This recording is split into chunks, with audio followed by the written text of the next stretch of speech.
Iraq inquiry, MPs to press Chilcot over report delays.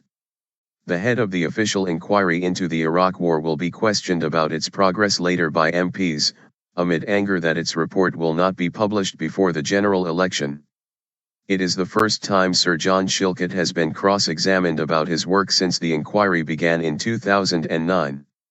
He has said he will not be drawn on the substance of the inquiry or a date for publication, citing confidentiality.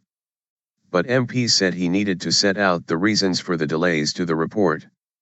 Sir John's appearance before the Foreign Affairs Committee is scheduled to start at 10 o'clock GMT and is expected to last about 2 hours. Last month he said there was no realistic prospect of the report being released before the election on May 7.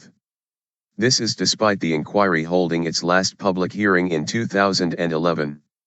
Time frame.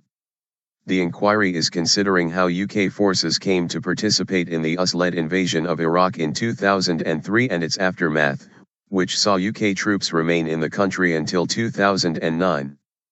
In a Commons debate last week, MPs from all sides called for continued delays to the report to be explained. Sir John Chilcot. Sir John has said he will be constrained in what he can discuss. The cross-party committee, chaired by Conservative MP Sir Richard Ottaway, has said it will focus its questions on the preparation of his report, which is expected to be more than 1 million words long, and on the obstacles which remain before he can submit it to the Prime Minister. This is an opportunity for Sir John Chilcot to set out the reasons for the delay, Sir Richard told Radio 4's Today programme. We want him to have a look at the overall time frame he has been operating under or not been operating under. We want to pose some questions to him about the evidence and the publication of evidence. Asked whether he would give Sir John a hard time, Sir Richard said the session would be dignified but focused. But Sir John has said he will be constrained in what he can say and will not anticipate the inquiry's ultimate findings.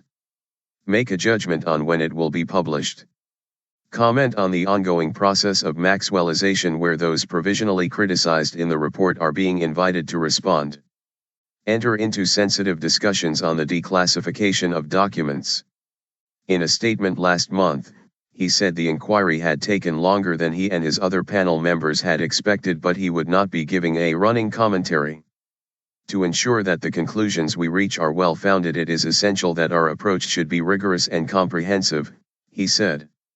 We are conscious of our responsibility, to the public and to all those whose lives have been deeply affected by the events we are examining, to discharge our duty thoroughly, impartially, and fairly.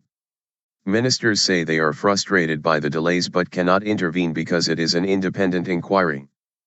But Conservative backbencher David Davis suggested that the civil service, which has the final say over which documents relating to Iraq can be published, was partly to blame. The Sir Humphrey Mafia are being difficult, he told Today. They have an interest in keeping secrets.